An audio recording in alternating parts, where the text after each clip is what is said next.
ধর্মীয় ভাবগাম্ভীর্যে সারা দেশে পালিত হচ্ছে পবিত্র ঈদে মিলাদুন্নবী। দিনটি উপলক্ষে রাজধানী জুড়ে ছিল নানা আয়োজন। ওয়াজ, মিলাদ ও দোয়া মাহফিল সহ বের করা হয় ধর্মীয় শোভাযাত্রা, জশ্নে জুলুস। ইসলামী চিন্তাবিদরা বলছেন, মহানবী হযরত মুহাম্মদ সাল্লাল্লাহু আলাইহি সাল্লামের জীবন ও আদর্শ মেনে চললে ইহকাল পরকালে মুক্তির পথ। রিপোর্ট করেছেন মাজহারুল হক মুহাজির।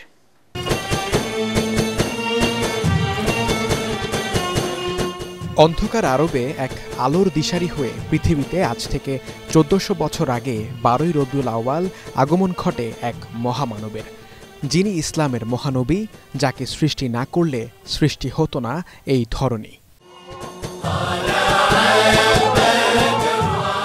চারিত্রিক গুণাবলী, ধৈর্য, দয়া, সততা, ন্যায়পরায়ণতা এবং আল্লাহর প্রতি একত্ববাদ আর ভালোবাসায় মানবজাতির প্রতিটি কাজে রোল মডেল হিসেবে কাজ করে রাসূল সাল্লাল্লাহু আলাইহি ওয়াসাল্লাম।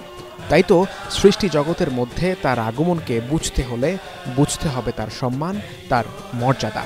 এই দিনটির গুরুত্ব কতটুকু এটা বোঝার জন্য সহজভাবে যে বিষয়টি বুঝতে হবে তা হলো রাসূল করিম সাল্লাল্লাহু আলাইহি ওয়াসাল্লামের মর্যাদা কত, নবীর সম্মান কত।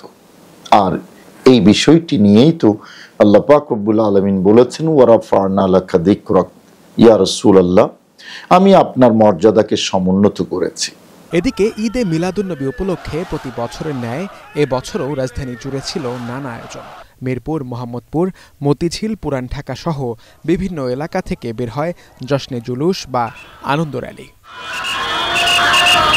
আজকে আমরা নামাজ পড়ব, তাহলে মিলাদ করব।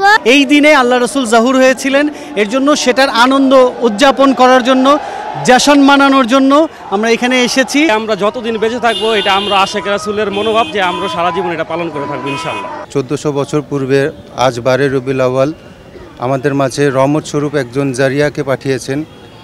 তিনি আমাদের শাফায়াতের কান্ডারি মুহাম্মদুর রাসূলুল্লাহ সাল্লাল্লাহু আলাইহি ওয়াসাল্লাম। প্রিয় নবীর আগমনের খুশিতে আত্মহারা তার প্রেমিকরা। আশিকে রাসূলদের দুরূদ শরীফ ও নাতে রাসূলের সুরে সুরে মাতোয়ারা ছিল রাজধানী ঢাকা। আজকে যত পাপী ও তাপী সব গুনাহের পেল মাফি, দুনিয়া হতে বেইনসাফি জুলুম নিল বিদায়। রাসূল পাক সাল্লাল্লাহু আলাইহি সাল্লামকে ভালোবেসে তার আগমন উপলক্ষে এভাবেই মনের ভাব প্রকাশ করেছিলেন আমাদের জাতীয় কবি কাজী নজরুল ইসলাম।